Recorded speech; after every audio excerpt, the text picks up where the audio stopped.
Hi hello very good evening. ఎలా ఉన్నారు? బాగున్నారా? నేను మీ okay. Hi hello very good evening. ఎలా ఉన్నారు? బాగున్నారా? నేను మీ వైద్యర వైశాఖ బాబు. ఇవాళ Chanti 143 YouTuber and Instagrammer auto ఎక్కారన్నమాట. Only Saturday and Sunday free service ఉంటుంది. బాగుంది. నేను నిజమో అబద్ధం అని అనుకున్నాను, కాదు ఇది నిజమే అనమాట. నేను సాగర్ నగర్ ఎక్కాను. నాకు ఇక్కడ ఇవాళ నోటల్ ఎగ్జిబిషన్ ఉందని చెప్పి వెళ్దామని చెప్పి వచ్చాను. టైం ఇప్పుడు 5:21 అయింది. 4 o'clock ఎక్కాను. 4 o'clock అయితే 5:21 కల్లా దింపేశారు. ఇవాళ 5th April అనమాట. మీకు ఎలాగొందన్న చంటి ఆటో ఫోన్ పోతే ఎలా మీకు? చాలా బాగున్నాయి. ఎన్నిసార్లు ఫాలో అయ్యారా మీరు? ఫాలో చూపించండి, ఒకసారి చూపించండి.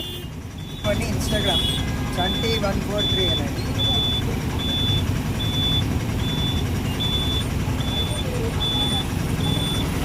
ఎలాగొందన్న మీకు చంటి? చాలా బాగుంది. బ్రేక్ నిజమన్నా మీది? నిజమే అన్నయ్య, ఎలాగొంద బాగుంది కదా మీకు? చాలా బాగుంది. చంటి 143 ఫాలో అవ్వమని చెప్తారు మీరు? ఫాలో అవ్వండి, ఆయన ఫాలో అవ్వండి. ప్లస్ ఆయన ఆటోని కూడా ఫాలో అవ్వండి. ఆయన ఆటో ఎక్కడైనా ఆపితే కనుక అన్న ఆపండి, మేము కూడా వస్తామని చెప్పండి. ఈరోజు ఏ వారం అన్న? ఈరోజు ఈరోజు సండే. ఈరోజు ఎలా ఉందన్నా? చాలా బాగుంది. ఓకే అన్న, థ్యాంక్స్ అన్న. బాగుంది కదా మీకు? ఓకే, ఫాలో అవ్వమని చెప్పండి. ఫాలో అవ్వండి, సబ్స్క్రైబ్ చేయండి. చంటి 143. Thank you.